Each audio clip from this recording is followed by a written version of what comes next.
Din, insan hayatına baktığımızda, insanlık tarihini gözden geçirdiğimizde, medeniyet tarihine baktığımızda, din vicdana hapsedilmeyecek kadar büyüktür. Ve din, insanların en derin aidiyetini, en derin mensubiyetini, kimliğini inşa eden değerler manzumesidir. İman, kalbe gömülemeyecek kadar geniştir.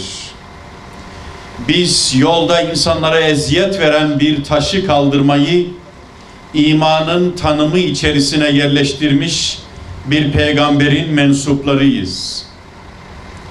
İbadet, camiye, mescide, mabede hapsedilemeyecek kadar büyüktür, değerlidir.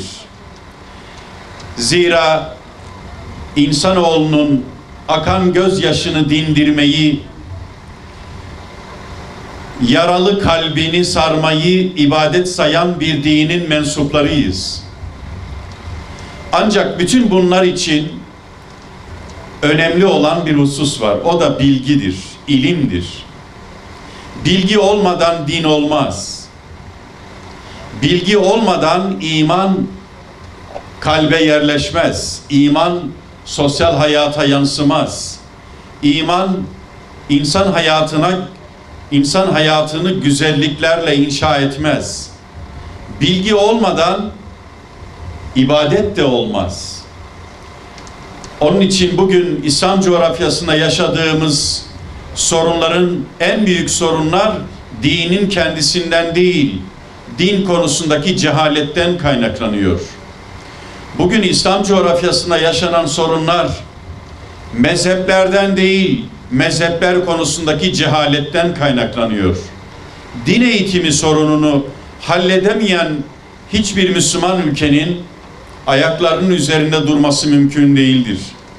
Onun için Türkiye'de Diyanet İşleri Başkanlığımızın varlığı, ilahiyat fakültelerimizin varlığı, biraz sonra temellerini atacağımız önemli din eğitimi müesseselerinin varlığı ülkemiz için son derece önemlidir.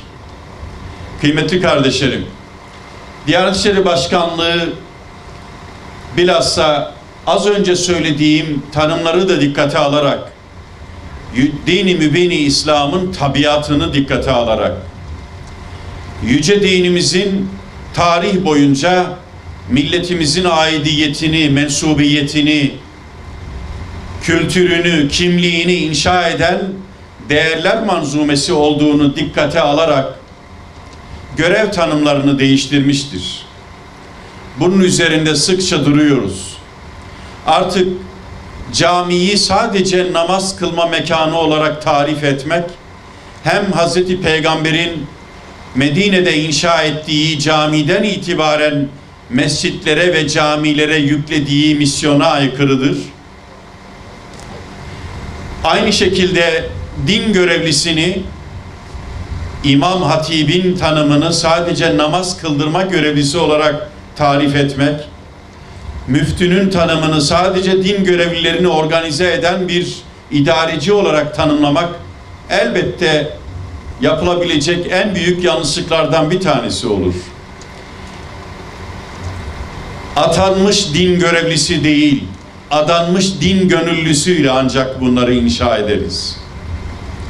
Adanmış din gönüllüsü de ancak ilimle, ancak marifetle, ancak hikmetle donanırsa bu hizmetleri en güzel bir şekilde yapar.